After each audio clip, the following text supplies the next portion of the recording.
Welcome to our 91st podcast. Today, we're making our 2026 predictions for U.S. workplaces. Do you agree? Disagree? Keep listening to find out. Welcome to Harmonious Workplaces, a podcast about corporate culture, organizational change management, and workplace behavior. Harmonious Workplaces was started by independent consultants Rich Cruz, Ben Kleinman, and Cheryl Volpe to explore, challenge, and build on various organizational culture and change management concepts. It's a blend of theory and practice based on their personal and professional experiences working with companies of all sizes across various industries. If you own a business, lead a team, want new ideas about the corporate environment, or just want to listen to a group of consultants talking about how to make work more enjoyable, we invite you to sit back, relax, and dive in with us to Harmonious Workplaces. Hello, Harmonious Workplaces listeners. Welcome back to our podcast. I'm Rich Cruz, an organizational development consultant, joined by Ben Kleinman. Hey, Ben, how are you? Hey, Rich. Hey, everyone. Ben is on location in sunny LA today. Yeah. Road recording. We love it. Yes, sir. All right. This is a national broadcast now. So, Ben, in the last episode that we recorded, we reviewed the predictions that we made in January 2025. Yeah. And I think one of the things we all learned is that neither of us are good predictors of the stock market. That's right. That's right. Yes. But we are reasonably decent predictors of the HR and org development and change management industries. I would say we did okay with those. Yes. Yeah. We were. A lot of those were strongly corroborated by the research. So hooray for us. Hooray for us. So in that light, you came up with a few things here. I started to look at, some of the trends that have been in the news, and then some of the other, predictions that have been made by other sources. So what do you see in Ben? Let me know, Karnak. What do you got? Yeah. So let's dive in. I think my head was at the following along from sort of trailing where we were last episode, talking about 2025 and looking at 2026, thinking about some of those in terms of relevancy. And the first thing I thought was that we spent a lot of time last week talking about HR not having a seat at the table and really missing an opportunity there. We've written about that in our second book with the HR Hermit Crab, which Rich is dutifully showing for those not on our video here. Rich is showing that. And I feel like there is still going to be a golden opportunity in 2026 for HR to grab a seat at the strategy table that will still not get grabbed, that we will go through all or at least most of 2026 with HR still not seizing that golden opportunity. But I predict that we will still have people like us saying, damn it, you should have stayed at the strategy table. Right. Yeah. And sort of shaking our heads in dismay at what the industry movers and shakers and industry organizations are missing there. And one of the things, maybe we'll get to it maybe a little bit in our subsequent predictions, but it seems like a lot of this stuff I'm seeing talks about 2026 being the year of the employee or the year of employee wellness in a newfangled way. And with all of that, it seems like now would be the perfect time for human resources to seize that seat at the strategy table and drive those conversations. And I don't see that happening. And I'd love to be proven wrong. So for all the HR people out there, please prove me wrong. But we'll see. Yep. Well, I think part of what's going to affect that is all the new laws that went into effect this year, right? And then all the new laws that are going into effect starting in 2026. That so laws like in Illinois, um, there's the day workers law that went into effect earlier this year, which basically says that if a worker has been working for 720 hours uh, at a single location, they need to be treated like a full-time employee. And so things like that like a lot of employers don't even realize have happened, uh, and the HR people who are like going to their local HR events and having uh, engaging with law firms and the like to just get back up to speed about all of that. It's not strategy. It's preparedness Mm-hmm. or backfilling what we weren't able to do before. So I think we're going to have just a lot of digging out of the hole that's been there. I see. So HR is going to be overloaded with a lot of the operational, tactical type of stuff, and they won't even have the bandwidth to think about being strategic. Is what you're Oh, suggesting. that's what I'm suggesting, Yeah. Ben. For Yeah. those of you who are slow at math like me, 720 hours is about 18 weeks or 4.5 months. So as you think about your workforce and where you're putting your people and full-time employees versus external workers, things like that, keep that in mind. At least if Right. you're in the great state of Illinois. Illinois with the S. I love Yes. it.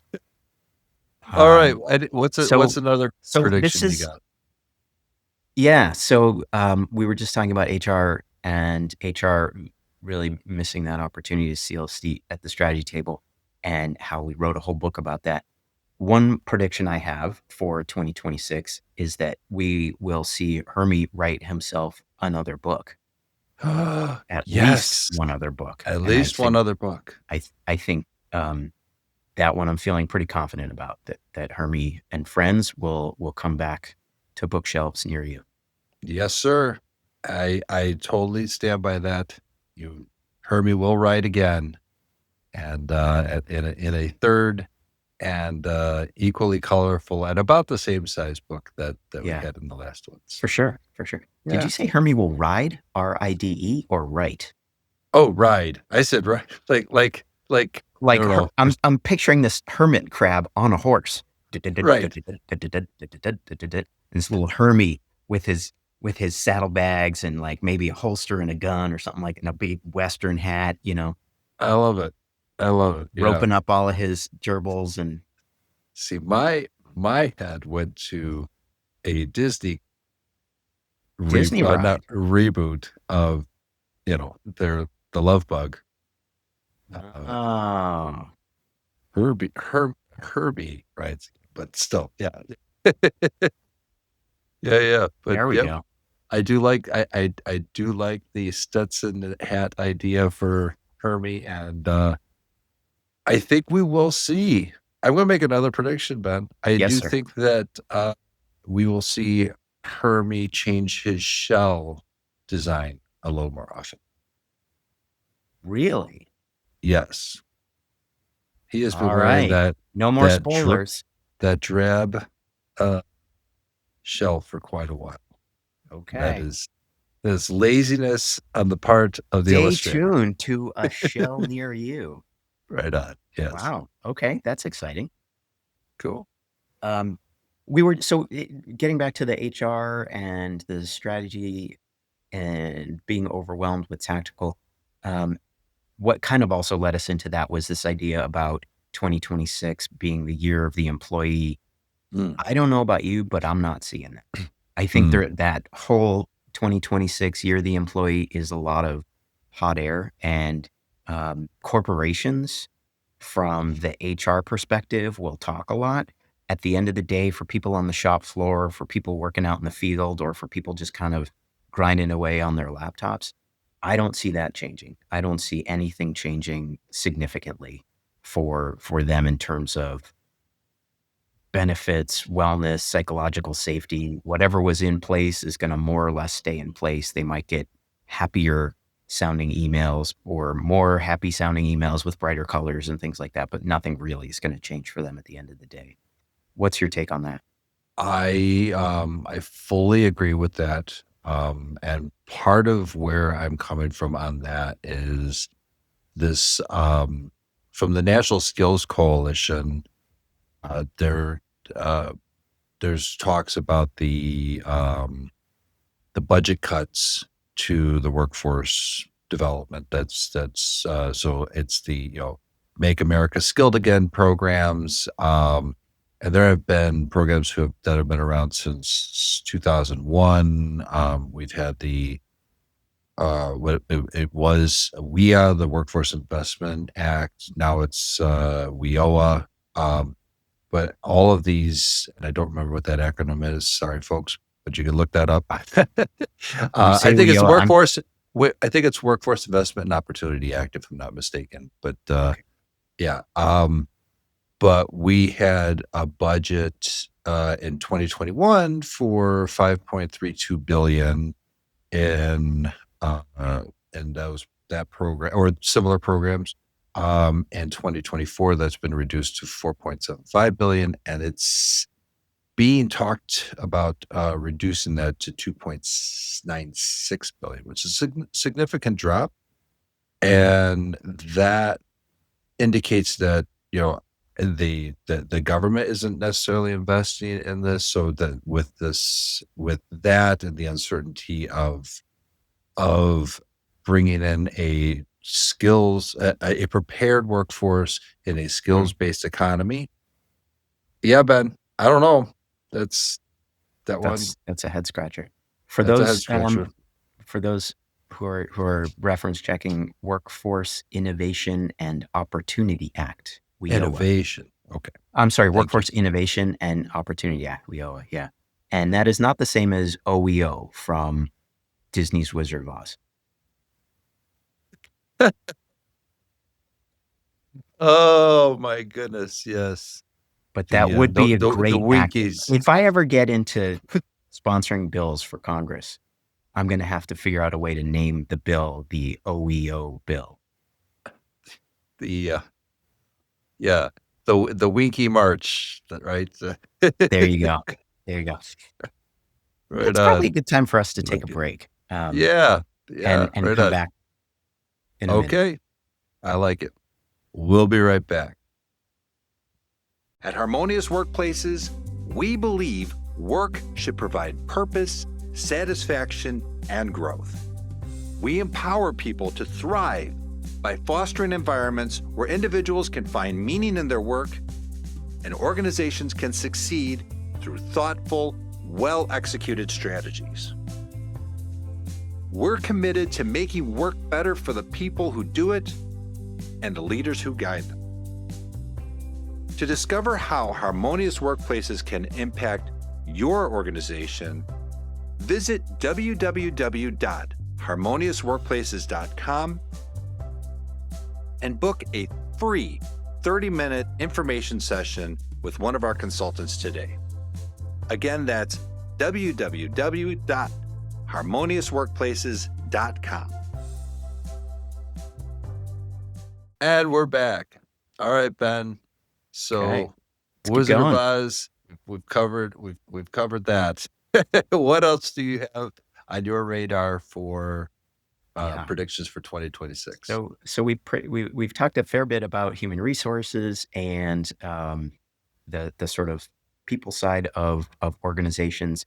I think one of the things that I would switch to a little bit here is maybe bringing in a little bit more of the change management industry Really? organizations and Sure. change management perspective and the change practitioner perspective. And so here I'm seeing where the change managers, the change practitioners, change leaders will be very supportive of each other and will continue to share out new or more effective ways of operationalizing change.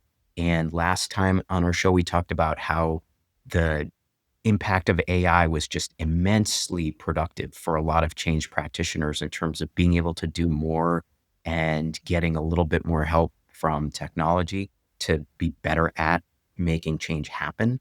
I see Right. that continuing, people sharing out ways they've used AI in new use cases, things like that. Um, I see a little bit more of people using neuroscientific learnings, behavioral psychology to make change easier for stakeholders. I'm seeing a lot of people over the last couple of years be interested in that sort of neuro perspective, the biology behind change, the kind of pop psych stuff that you've seen a lot of over the last 10, 15 years. I see that continuing to influence change, but I don't see any huge, drastic changes from a strategy perspective. I don't see um, any major shifts in terms of change models or how organizations approach change. I don't see that differing very much. What's your take? Yeah, I'll agree that from a change model perspective or anything like that, uh, I don't think we're going to see any like big changes, like you said, right? I mean, Yeah. we have some models that have been fairly well established. It's interesting that organizations like ProSci are changing some of their approaches to the industry, where ProSci is actually including a new uh, membership model. I'm not exactly sure of all of that, but they're kind of one of the gold standards that they are, and the Association for Change Management Professionals. Which, by the way, we have a new certified change management professional, Ben Woohoo! Kleiman, in Yay. the house. Yes, Thank you. so Thank you. Thank you. Yeah. CCMP. Uh, CCMP. So I almost have what, a third of the letters that you have after your name now? I don't. So you've got MBA, CCMP. You're almost there, man. Yeah. And BS somewhere in there. And that's not what my bachelor's was. That's right. Um, but yeah, I mean, those Yeah, the so framework, industry the frameworks models that, changing. Okay, yeah, that's but interesting. the Not the change model, but the not way the that change the model, way change organizations like ProSci and others might be going after finding right? clients, retaining clients, things like that. Yeah. So and your Okay. assessment of other change professionals helping other change professionals, that appears to be a very strong, prediction that I think will continue. Um, and the Bureau of Labor Statistics and ACMP, um, there's there's has been a trend of it increasing over time. They're saying that the 10-year growth rate is projected to be about 16%, with net new jobs of about 80,000, uh, between 2018 and 2028, if we continue on with the trend we have right now, with somewhere in the 2.5 to 3.3% pay raises, as we progress. So Mm.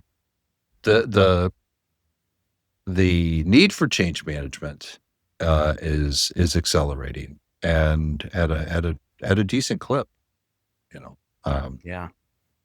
Okay. Well, that's super encouraging and super mhm, exciting. yeah. What is your take on the idea of using AI, artificial intelligence, all the different agents, large language models, whatever the technology is that we have to hand around making change management much more precision focused than it has been in the past? And so where I'm going is we've always thought about different stakeholder groups. We've always Mm, thought about changing our messaging, varying our messaging, using different messaging tools and methodologies to make the message resonate at the right time in the right way for the right person. I feel like those have been still fairly broad in terms of it's talking about a group of people that might be in a department or a group of people that might be in a shop floor and not Rich and how Rich likes to get his messaging and what specific message does Rich need to know versus Ben and what does Ben's specific message need to be? And how does Ben like to receive that? And when? Do you see AI moving that needle at all in 2026, or are we not quite there yet? Um, I'm not sure anecdotally, I have actually used that in to some extent to say, here are conversations I've had with these people or that people, and what's the best communication strategy based on some of their preferences. And I can get some results from that was specifically using Copilot, but I mean, I think any of the large Yeah, language that's models could pretty use that cool. type of thing. Yeah. That's really cool. If you have preferences from people, if you have, some Yeah, patterns of behavior, yeah, the, that's what the artificial intelligence is really good at, is picking up on those patterns and then right, right. then giving you I don't want to say strategies, but tactics to do that. So I again anecdote we could look into some research for a future episode on that. I think that would be actually super great. Communication is certainly a top keyword, that people are searching for. How do I better communicate? How do I, reach more people? How do I, uh, foster engagement, right? So, um, and the technologies keep updating, I mean, the smartphones are getting smarter, uh, and to some extent, the surveillance becomes a little more pervasive. So In a good there's, way and in a bad way. I mean, if it right. knows your preferences and if it can figure out how to get you the right message at the right time, Mhm. I think most people won't complain when they're driving down the highway and their map software tells them that there's an accident ahead and they should slow down or take a different route or something like that.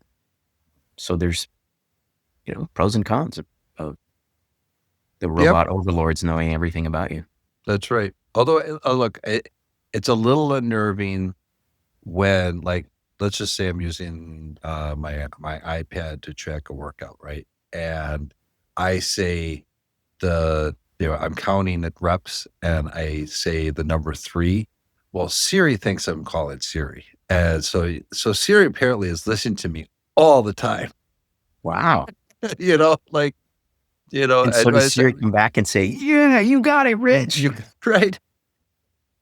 Siri's my biggest fan. But yeah, I don't know, how much of listening is going on, and all of that is, Yeah. um, on one hand, it's super helpful, and I mean, we're given permission to the machines to do this, right? But there are settings you can put that will lock that down. So, but, um, but I think that, it is adjusting its way of communicating with us too, Mm, based on patterns. So, sure. yeah, AI and communication, I think, go hand in hand. Got it. That was a Got it. long way to go to get. It's all right. Should we do one more and then take a break? Yeah, love it. Okay. So one more has to do with both the HR and change management industry organizations and where I see them going in 2026. Great for networking, great for building enthusiasm about the professions and things like that, but not really doing much to further any groundbreaking research, push new frameworks, push the boundaries of where the organizations and where the industries go. So I see all these industries, organizations, all the industry organizations, they're going to be great for conferences and networking and supporting best practices and that kind of stuff. They're Mhm. not going to do anything to push the frontier. They're not going to do anything to elevate the profession, to help HR get that seat at the strategy table, to help change management become anything other than sort of a nice to have, or we should do it if we have the budget kind of thing. I don't. I feel like there's another missed opportunity there that will go begging in 2026. What do Okay. you think? Um, So from a research standpoint, I did not go to the SIOP, the Society for Industrial Organizational Psychology convention last year. I do plan on going this year. It's in New Orleans, so I hope so. Yeah. Um, that'd be fun. But there Turn they Siri off before you go to New Orleans. before I go to New Orleans. But the last time they had it here in Chicago, there was quite a bit of research that was they had an exhibit specifically of new papers that were put out and all that. Um, what all those entail, I don't, honestly I don't know, but there are certainly a lot more PhDs coming out that I've Okay. more than I can recall. Maybe it's just because it's like when you're looking for a car, you see all the cars. So I don't know if it's that type of situation where I'd be in academia a little bit more. Um, and so they have to do research, and so there's some body of that, but I don't know of any significant uh, independent studies or anything like that or huge um, groundbreaking studies other than looking into artificial intelligence, digital transformation. To some extent, there's still work being done on it, like hybrid work policies. Um, so one of the things I will say that I think we'll see a lot of research come out for has to do with a new law that's going into effect in Illinois, and I think there's one other state, it might be in California too, um, regarding the use of artificial intelligence in HR, specifically for hiring. And Okay. yeah, um, so there are, and it's interesting because we have that happening, and yet we have on the federal level, we have the lifting of some restrictions that for more innovation, and so the I don't know what that's going to I have no idea what that's going to look like, Ben, but I do think that there's going to be some volatility in research specifically in that arena. The other parts of the psychology of work, I don't know. Got it. Got it. And what also confuses things in the US, particularly, is the idea of potentially having a federal level law about how AI is able to be used and regulated and not allowing state specific laws. And so there's Right. going to be some tension there as that gets sorted out. And whether we get to some sort of harmonized, federalized, countrywide approach to AI, or if it's going to be 51 flavors of that. I don't see that getting finalized in any time soon. Yeah. So Uh, that could, certainly stymie the scientific yeah, study area, right? With because bureaucracy is not going to allow that to happen. So right, you know, right. yeah, I don't know. There's a lot of forces at play here that will affect Hmm. these predictions. So Hmm. I would say that there's gonna be studies, but it's gonna mostly be around AI. Put it.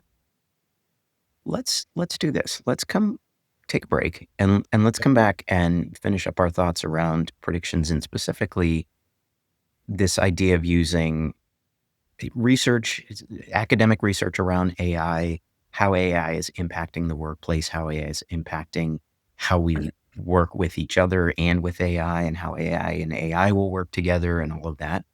Sure. And maybe we can come up with a prediction or two around that, and Okay. then kind of button it all up. Sounds good. We'll be right back.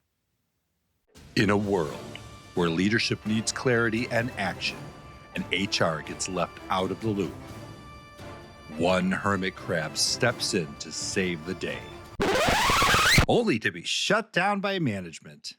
From the creators of Hermie the HR Hermit Crab and the Harmonious Workplaces podcast comes a new shell-shocking adventure, Out of the Loop into the Fire, or HR Hung Out to Dry.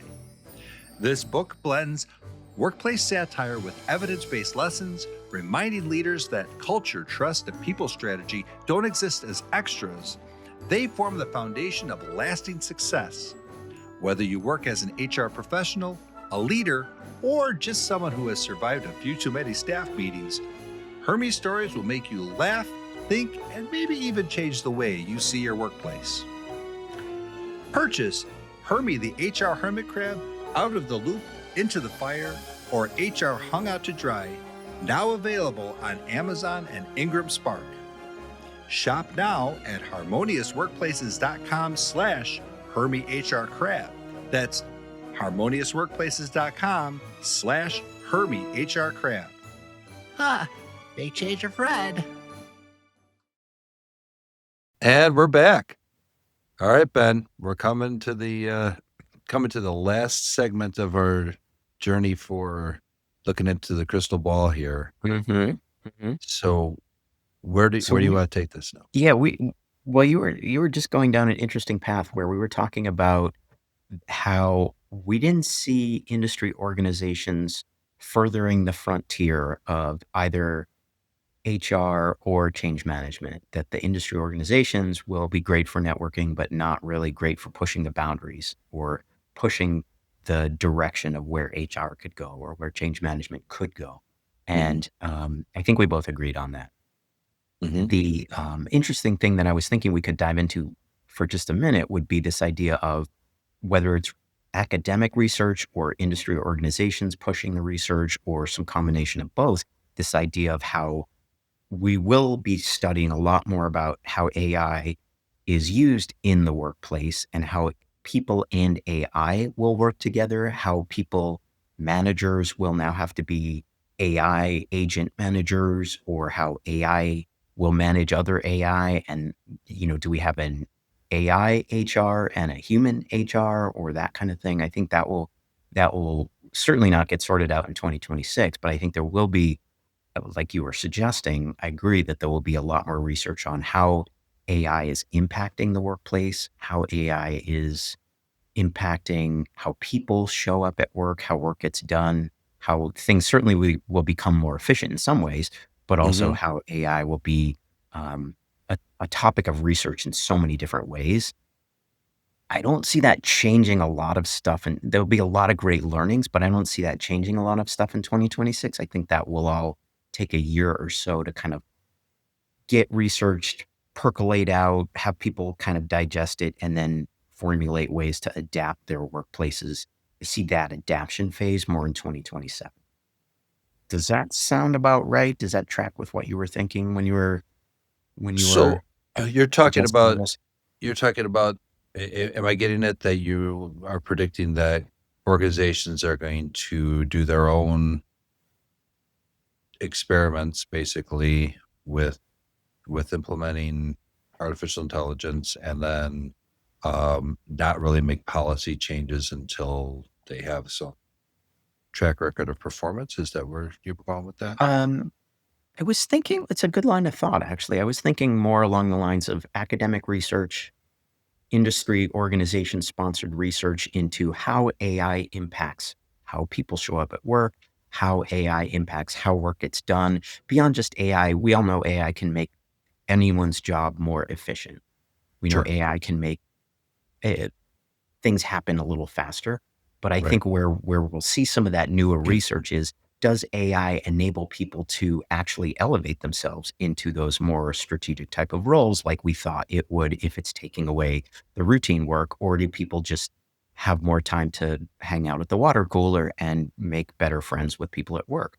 Both valid, but what are we trying to do with this technology? So I think we're going to see Right. more research into that kind of thing.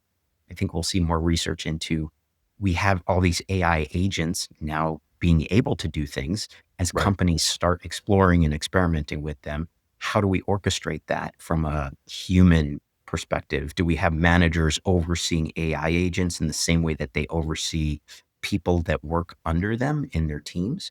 Or is it a different type of approach that's still largely managed from a technology perspective? I think that's where we'll see some of the research come in to your point, so does that make sense? And do It you kind of does. that? It does. And I think that that actually goes very well with like the vision that's been expressed by Microsoft's modern workforce suite, where Mhm.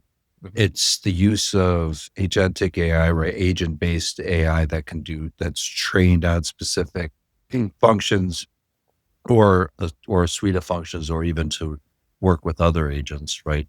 Alongside the human um, as a companion, right? To people. I think we will see a lot of independent studies, particularly from consulting firms. I mean, I think we'll see not only the big four or the big five or whatever however many of those big ones are, right? But also a lot of the independent and more niche ones will have their own studies and publish their own works. Um, one thing that I'm of course somewhat concerned about is um, the bias that may happen with regard to that. Mhm. There's in research there is a phenomenon called harking, which is hypothesis after. Hold on. Hypothesis after results are known, right? So basically, it's going and saying, uh, "Yeah, I'm going to make my hypothesis after we've already started doing the study based on the current trends or the current data that we have, right?" So Yeah. so there's I fear that there's because the ball is already rolling, that you can't help but to have some of that harking happen. So so there this bias towards uh AI is so great that we have to just keep rolling this out in this way, right? So I do think we're going to see a lot. I totally agree with you that we'll have more of those research studies happening, particularly in the next year. But is that going to result in like massive changes or whatever? I'm not sure, other than what we get from the government. I think a lot of that. I think pestle, political, economical, uh, Social. social, technological, environmental, and legal forces are going to have a significant effect on how the policies for workplaces are going to Hmm. change. Hmm. Yeah. I think 2026 will be no less wackadoodle than 2025 has been from a pestle perspective. You So heard it first, folks. I It's see not, it nothing is changing there, 2026, the year of the wackadoodle. which just means there's a lot of opportunity. Right on. There you go. There you go. That's right. All right. So let's do a quick review, maybe. Yeah, All please. right. HR will still not claim a seat at the strategy table in 2026. Change management will still not drastically change from a strategic perspective, but we do see AI enabling a more precision way of operationalizing change, much more Mhm. precision than we've ever had before.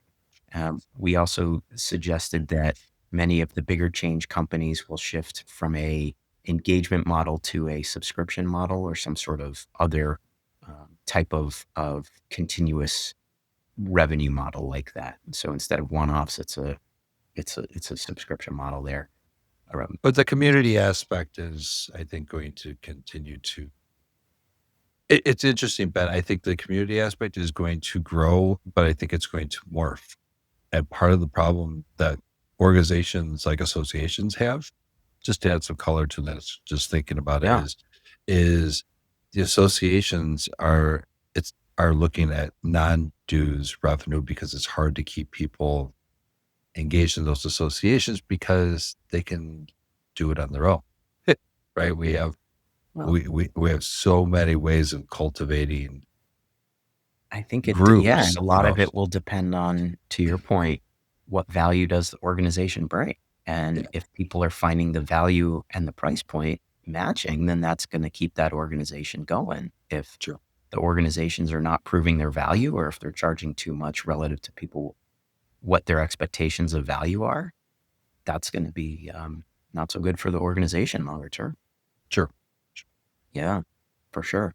And that's where I feel the personal frustration with many of these organizations not pushing the boundaries of the profession, not pushing for their stakeholders to get seats at strategy tables, or not Sure. pushing for policies to um, make things, not necessarily governmental policies, but not pushing for organizations to really embrace HR as a strategic partner, or change management Sure. as a necessary, that kind of thing.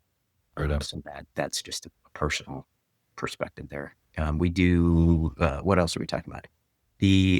So we were saying that industry organizations continue to be good for the networking and all that, but not really Mhm. pushing the boundaries of their disciplines. We talked about how companies will talk about employee wellness, psychological safety, pretend that this is the year of the employee coming up in 2026, but that really nothing will change. There won't be much difference for most employees and most organizations. That will still feel very much like big whoop. Particularly with those cuts to some Yeah, of those federal programs and like. yeah, yeah, certainly. Well, if the government is sending signals that training and upskilling are not where people should be spending their time, then that's a pretty good signal. Many companies will not be interested in doing that either. Which is going to be interesting. I mean, again, to add a little more color to that is uh, the we have colleges, higher education. So many of those are struggling right now, right? Yeah, And yeah, then, but um, and we're still in a skills based economy from a hiring perspective. So I I don't know, Ben. There's some cognitive dissonance for me. interesting. Maybe that's a future podcast. Is cognitive dissonance in the hiring and future workforce implementation in the U.S. Yep. Yeah. Yep.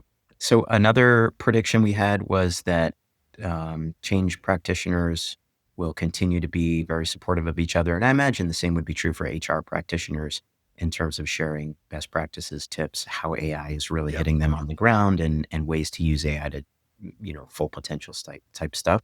That's Hmm. much more of a groundswell activity, and not so much a top down push by the industry organizations or consulting firms kind of leading the charge on that. I think Right. that's really more groundswell, people supporting each other.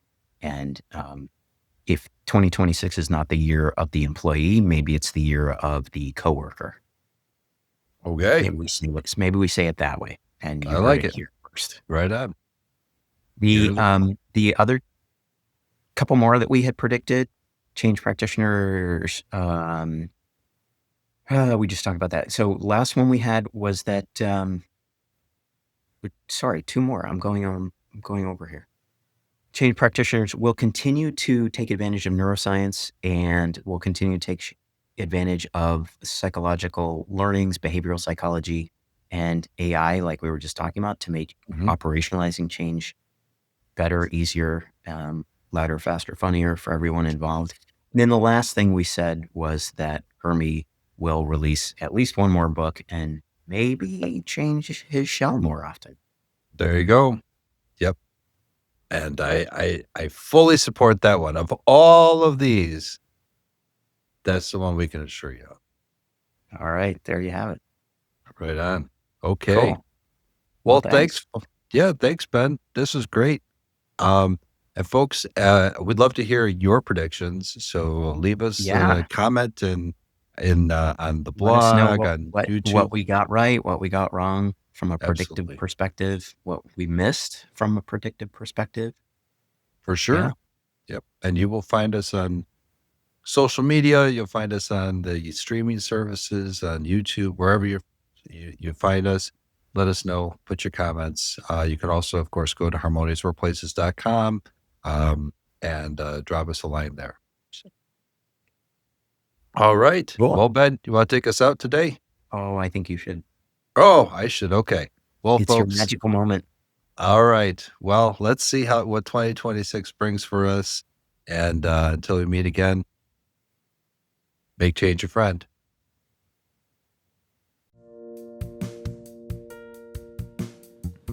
Thanks for listening to Harmonious Workplaces. You can find Harmonious Workplaces on LinkedIn, Twitter, YouTube, Spotify, Amazon, Apple, and other streaming platforms. We'd love any feedback on whatever channel you find us on. Please rate, like, and share our podcast with your network, and remember to add Harmonious Workplaces to your list of favorites to get notified about each new episode.